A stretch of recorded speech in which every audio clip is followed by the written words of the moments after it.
Sinang-ayunan naman ng House Committee on Suffrage and Electoral Reforms ang desisyon ng Commission on Elections na rentahan na lang ang optical mark readers.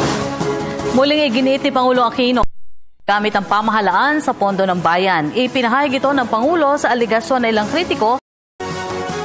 Muling tiniyak ng palasyo ang pagsisikap na protektahan ang karapatan ng mga internally displaced persons sa bansa. Samantala, hindi naman po nababahala mga kumpanya ng langis sa patuloy na pagbaba sa presyo ng mga produktong petrolyo. Lord Jesus, the presence of your mother at the foot of the cross engages my heart. You are no longer the Savior, dying for the sins of the world. You became man and a son with a mother, and gifted us your holy mother as pledge of your love.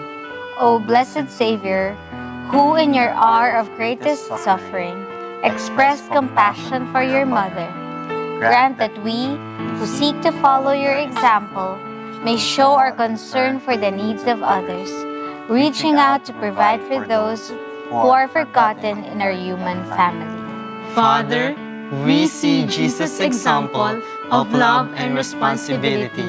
As wonderful and loving as family relationships can be, they are often complex and sometimes hurtful.